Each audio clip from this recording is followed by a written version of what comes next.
In 2014, we saw a national movement rise around the issues of policing and criminal justice.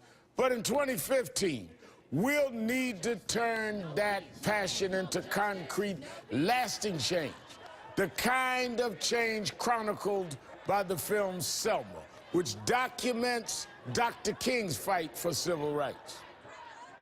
Those that have gone before us say, no more, no more. That means protest, that means march, that means disturb the peace, that means jail, that means risk, and that is hard. We will not wait any longer. Give us the vote. That's right, no more. We're not asking, we're demanding. Give us the vote. Dr. King's movement wasn't about speeches. It was about achieving real, lasting change. The Voting Rights Act of 1965. And it leaves us with this question today. How do we translate the passion of the protests against police misconduct and problems in our criminal justice system into real reforms?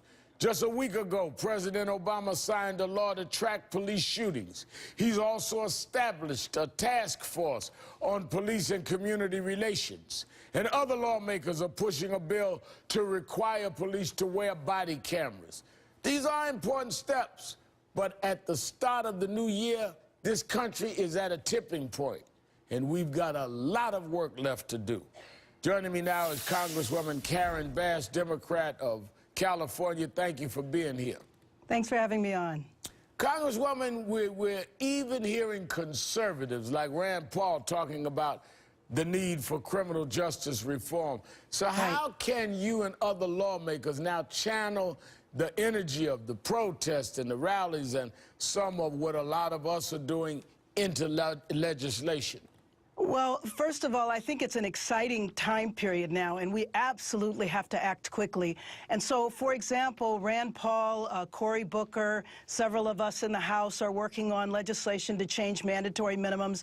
You saw what happened in California with Proposition 47, which changed several offenses and reduced them from felony to misdemeanor. So I think we are beginning to take a look at what we did over the last 20 years, which was really crazy, and it led to the massive incarceration problem that we have today, and it's time to roll back some of the legislation. A few years ago in California, we reformed the 3 strikes law. So the time is now. We have to act quick, but believe me, we have several legislative proposals to put forward. I have one specifically for students and making sure that if you have a drug-related offense, you can qualify for financial aid, because right now you can't. And here we are legalizing marijuana around the country. We need to get our laws in step with what is happening throughout society in terms of changing viewpoints. And one of the reasons that I asked you about the legislators is because everyone has a role here. And Right. I talked about the Selma film, and people forget you had Dr. King in the South, you had Malcolm X in the North, you had whites, blacks, you had Fannie Lou Hamer, Ella Baker that were doing community organizing, you had Thurgood Marshall in the courts, Powell in the Congress, all at the same time. It was never one person. And when I see the tension between groups now, older against younger and other that are older than that, and all kind of tactical differences, that excites me because that's real movement, because King used to call it creative tension, and everyone, if they played their lane, we would get where America needs to go.